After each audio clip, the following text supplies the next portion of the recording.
Recording. And I'll get you over. We're going over to Facebook now, up on our page, or our group rather.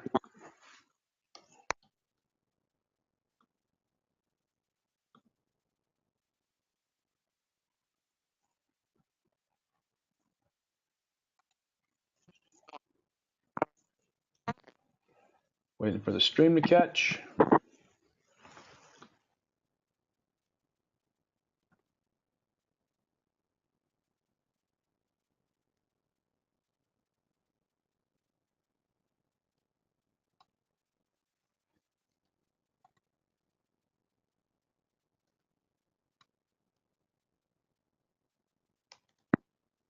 All right, I'm going to hit go live.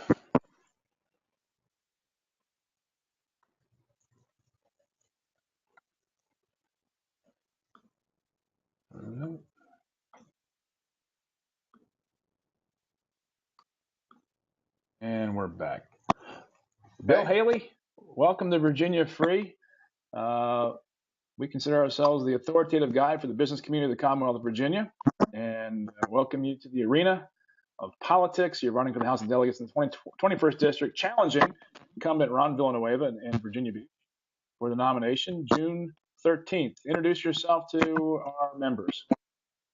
So my name is Bill Haley. I'm running for the House of Delegates. I'm a family man. I'm in business for Frito-Lay. A sales in Virginia Beach area. And some of my bigger issues would be parental rights and education, the whole school choice issue. Switching the welfare system to more of a charity model. We can talk about that in a little bit. And more free enterprise regulatory reform is a big one for me, where we get rid of ineffective and hostile regulations. Okay, well, let's talk about regulatory reform and getting rid of hostile regulations. What are you seeing in the business world, and what do you want to change? The regulations is a big issue with a lot of business people around here, because the politicians do not know and should not be running businesses. So my plan is, if a business signs up with a private regulatory agency, they should be exempt from government regulations in that area. So whether it's labor law or whether it's work safety, or just so many different areas that the government regulates, I want to be competition, so government does not have a monopoly on regulations. So you'd like to see some private sector competition for being in a regulatory body? Exactly. Yes, I would. I think describe that for us a little bit more. So let's say the Better Business Bureau. If you sign up with them, or a company signs up with them, whatever area they cover, you would be exempt from government regulations for that set of area. And there's plenty of regulatory agencies out there in the private realm for work safety and food safety. So restaurants could sign up with somebody other than the State Board of Health Board, or and inspecting health restaurants. So if you are with one of these regulatory agencies, then you should be exempt from the state government regulatory agency, and the standards would increase, because the private sector always increases standards better than government. So in essence, trade associations would regulate their own members, and that would be good enough for you? Yes, it would. They would be rated. There's a system.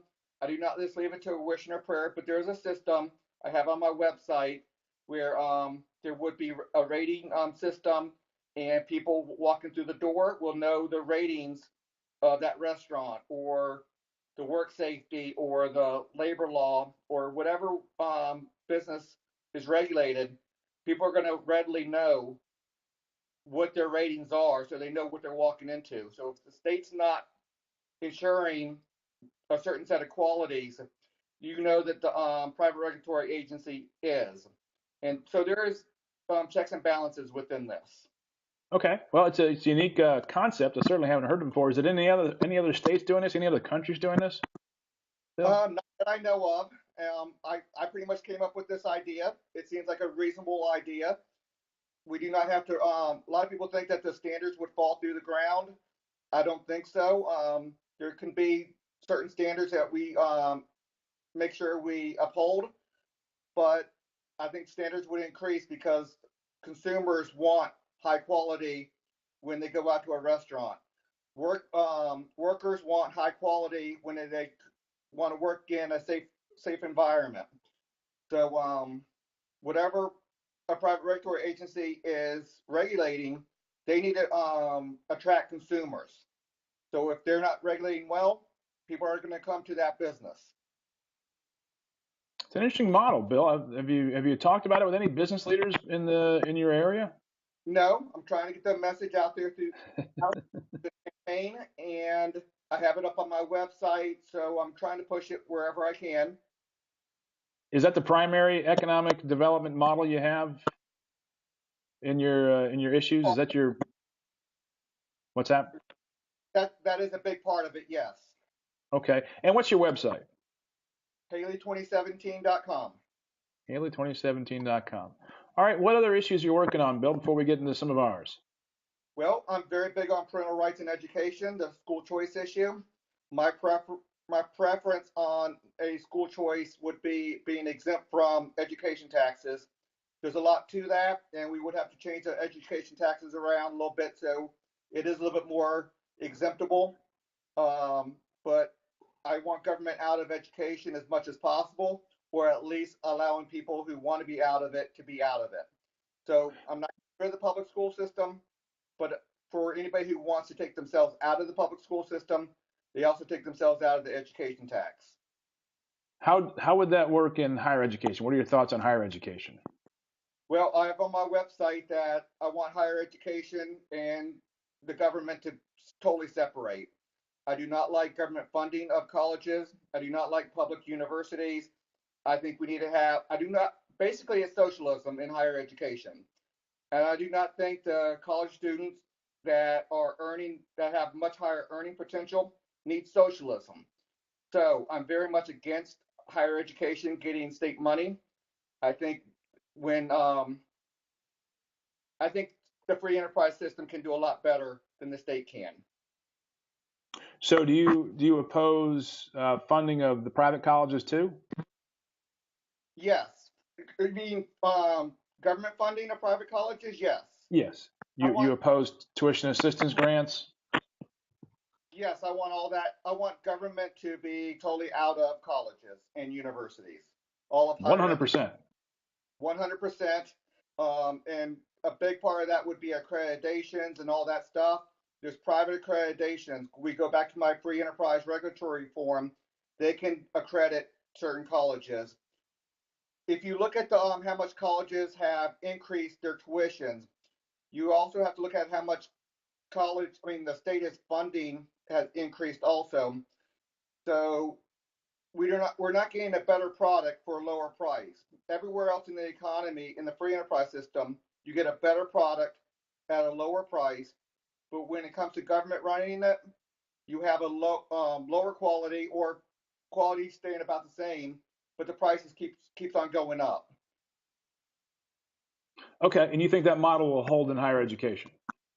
Oh, absolutely. Right now, we are taxing everybody, and the people who are getting the benefit have a higher potential earning.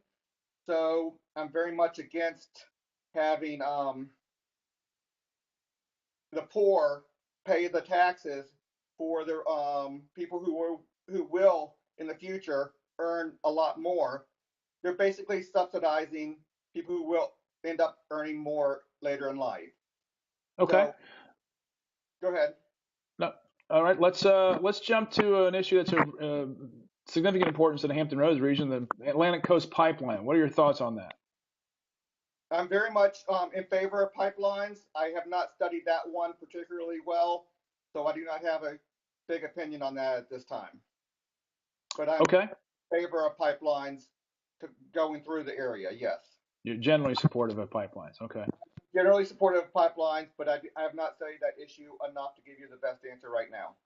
Well, how about offshore drilling in Virginia Beach? You're in the Virginia Beach area, and that's coming back up in the news, the federal level. Yes, I do believe that it is safe enough to do offshore drilling, so I am very much in favor of doing offshore drilling off the coast. I would want it off to a certain distance out so it does not hurt the tourism industry, so we cannot see it from the shore. However, I do believe it will bring a tremendous amount of economic activity to the state. Okay. Healthcare. What are your thoughts on healthcare, Bill? Well, we need to get government out of healthcare also. There's two ways Completely. that, well, to a very large degree. Because There's two Medicaid ways. and Medicare total now is about 70% spending on healthcare, or is government spending. So that's a pretty big wind down. Well, right. We need to start transitioning over. Obviously, Okay. Medicare, the elderly, and they have earned their benefits by paying into the system for a long time. I'm not going to take any of that benefit away, but I think we can start transitioning to more of a free enterprise where instead of Medicare, we give the elderly a certain dollar figure, whatever they have earned, and they go out to the free enterprise system and buy the private insurance. So yeah, they have earned that benefit, but I don't think government running it is the best option. Okay. You sound like a free market, free enterprise kind of guy to on the accelerator, if you will. You're mashing the accelerator to get that done. Well, Do you believe in a gradual approach to this, or just rip the Band-Aid off? no, we cannot rip the band-aid off in no way, shape, or form. We need to do it gradually. I think 10-year transition is a proper way of doing that. So yes, I do believe that we need more people who can bring free enterprise principles to the General Assembly. I know that some of these ideas are too far for most delegates, and it's not going to pass 50% threshold. However, we need somebody there to start bringing these ideas up and start bringing these principles into the legislation so we can start moving in that direction. Okay. In what other areas do you have this philosophical positioning? Does it relate to also or the war on drugs or decriminalization of marijuana, legalization of marijuana? Those are big issues. Casino gambling, horse racing. Those are big subjects, and I'm not going to get into the legalization of drugs right now. I want to decriminalize it for sure. Maybe not totally legalize. There's a middle ground there. But when you have free enterprise regulatory reform within the FDA, even the FDA, I think, can be reformed where the private sector is taken over for the FDA. We can make great strides in making safer drugs for what we're doing, and that's a big subject. And I'm not going to get into legalization of drugs, but I am for decriminalization. I don't want anybody in jail who has not done a violent crime, especially in the drug realm. If Okay. they're or they're dealing in huge amounts, then that's a different story. Okay. Well, as a Frito Lay salesman for a number of years, and I drove a route truck for a number of years for our family business, you know the importance of transportation. Absolutely. What are your thoughts on transportation? Well, again, on my website, I want to go to a free enterprise system. I know most people cannot comprehend, or probably 90% of the people do not think that we should be able to go to a free enterprise system in transportation. I think we can. I think we can have private roads throughout, all the roads. So that is a huge transition. That's not going to be easy with state, local, and federal, but we do need somebody in the General Assembly who has these ideas, who can pursue these ideas. But that again, government's running it, and roads are getting more and more expensive. It's taking longer and longer. One thing we do need to do is stop having. If we can't go total free enterprise like I want to, we need to separate state, local, and federal, so we do not have all three of them combining. Whenever you have Okay. local combining, the length of the project extends out many years. So, Okay. for the last couple of years, I was talking to the mayor. It used to be 3 or 4 years from conception to completion. It's more like a dozen or 15 years now from conception to completion for a road. And that just increases the cost so much because too many levels of government is included in that. Okay. I'm not. So just if I can, I mean obviously it's as big in your area, it's throughout the rest of the state, but when you're talking about privatization of the entire transportation network, how would it be funded? And where would the money go? Let me, Well, I guess, expand on your idea. well, we are spending what I believe it's like 6 trillion. I mean, I'm sorry, $6 billion in Virginia. A lot more locally, some in the federal. Those taxes would go away, and it would be basically funded through an easy pass or a satellite system. I'm not sure exactly the best system yet. There can be multiple ways of doing that, but basically at the pump, you have to fill up on gas. You have to have a certain balance um, on your card or on your device, and there can be very much anonymous devices out there. So you can pick up a new one when you go to the gas station, use it, and then once it's done, get another one or recharge it. So there's a lot of ways it can be done, and So but basically, set up a private system of essentially tolling everyone for every mile they drive based on the actual roads they drive on. Can that be done with our technology? It sounds like it. well, it's very much so. We do it with certain roads right now. I'm not in favor of doing half and half. I'm not a big favor of doing the certain tunnels or certain roads with tolls and not the other ones, because some people can travel 5 miles both ways from work and they get a lot of tolls throughout the month, sometimes $150, $200 a month. Other people, they can travel 60 miles a day there and back from work, and they're not passing through a toll booth. So why the big difference? So I'm not a big supporter of doing one half and half or Okay. start towards all these toll roads. Either we go all the way or we use the gas tax. So if your model doesn't pass, I mean, it, Well, I don't. it sounds a little difficult to pass that. I, What- I'm not saying mine will pass, No, but no, no. I mean, look, this is the political arena. This is the time to throw ideas out there and see what sticks. I mean, that's just politics, right? it is. And some people will say that it will cost more. I totally disagree. The free enterprise system always produces a better product at a cheaper price. And obviously, with roads, you will have to have government involvement in some ways, in some minor ways. Eminent domain, when you're building a new road, they have to be public roads, they have to be public spaces. There will be certain requirements where a road can't just shut down or exclude somebody from driving on it. There will be certain requirements, kind of like right of ways and different things. So the government will not be 100% out of it. Right.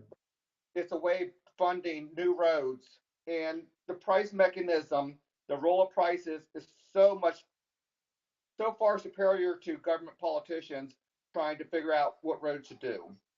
The role of prices, it does a lot better job than politicians.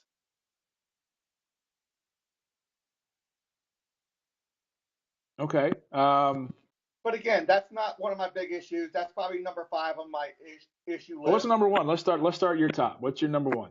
Well, I already talked about school choice. That's number one for you. Yes. The Okay. free price, yeah, that is totally my top issue, because I think it's 100% wrong for government to tax everybody, then offer that money back in the form of a public school education. Okay. And when you do a public school education, parents have to give up their rights to decide how their children are educated. And in my view, that is totally wrong. It has to be done in a secular environment. It has to be done the way the politicians say it has to be done. Um, you lose your right to freedom of association. The teacher student association is probably the biggest choice and decision a parent has to make. And if you're going to get the benefit of a government funded education, then you have to give up that right to the politicians, and they choose who your child's teacher is going to be. Where Okay. my wife taught my children, I did some homeschooling myself, but my wife did it. We did some co ops, but we had the final say so whether they're going to be associated with that certain teacher or not. Okay. And what's number two on your list? Your hit parade. Well, we already talked about the free enterprise regulatory Okay, we reform. got that. What's three? Welfare to charity. I want Talk, to. talk about that, Bill. I believe welfare is doing so much damage to the people it's trying to help. I'm not on the side of the people saying we shouldn't fund helping the poor. I think we should fund helping the poor. how we do it is extremely important. The way we're doing it right now is not going well. We're entrapping too many people into poverty, and quite frankly, people have a hard time getting out of it because of the benefit cliffs. Certain people they try to get out of it, they try to get a job, but they start losing their benefits too quick. So they either limit their work or they stop work altogether so they can keep those benefits coming in. You have a single mother with a small child with an illness, they can't get rid of that Medicaid, so they can't even go to work. Where my idea is to use charities to train these people up and require those people to work through charities to help defray the costs of the state. So charities would be used to, well, like I said, train people up and also to do real work that the state is currently paying for. And if the charities are doing that, it's defraying the cost. So you're going to bring in a huge number of people, whoever's on welfare, depending on how many hours each person is required to work, depending on a lot of different situations, their ability to work, and it might be 30 or 40 or 50 hours depending on that person. But that's a huge amount of labor hours now the charities have, and they can use those labor hours to defray the cost to the state. So they're taking over a lot of roles that the state is currently doing. So where would the funding come for that? Well, basically, the labor hours are the people who are receiving the benefits. So we have the same funding, but we're requiring people to work now. If you're receiving benefits, you're requiring those people to work. So those are free labor hours to a large degree. I wouldn't call it free because we're giving them benefits. So they're earning basically what they're getting, or at least partially. So if they're having to work, they might just end up wanting to go get themselves a job anyway because they're working. But if not, we don't take anybody off the system. We don't want anybody in desperate need. However, we are getting those labor hours. So it's not going to cost any more because all these labor are going to be going into these charities. The charities are actually going to defray a lot of the costs that the state's currently paying. So in my mind, it's going to cost a lot less because there's so much that needs to be done, and then these charities can do a lot of it. And it doesn't just the charities or helping the poor, it can be very dynamic, and businesses can utilize these labor hours that people are required to do, whether it's through temp agencies or whatever, and that could be money funding the whole system. So it can be very dynamic, but the system is just not working well, and it's entrapping people into poverty.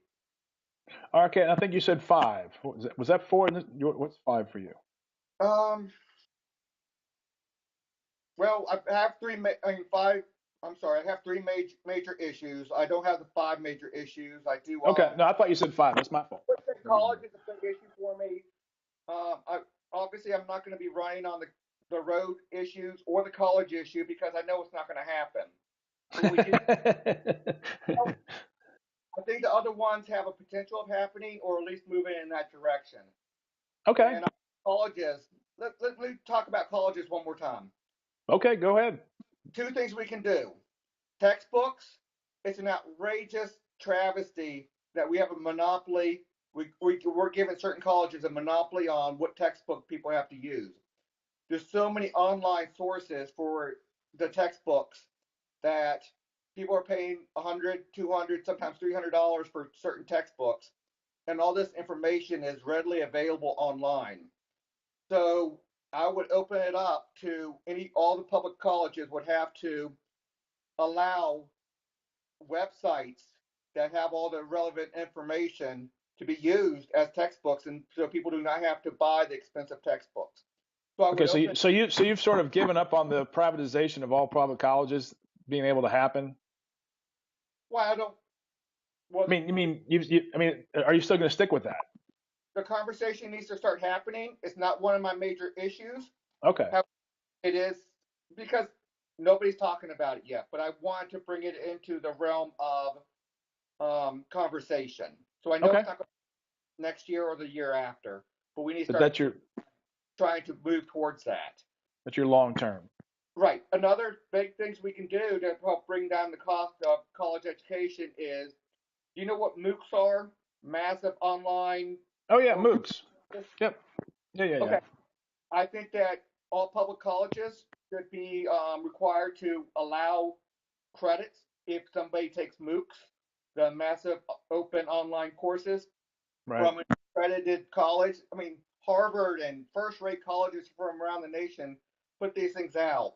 Now, obviously, there has to be some type of oversight on this, but people should be able, maybe at a 10% cost because of the oversight. The 10% would be for the oversight.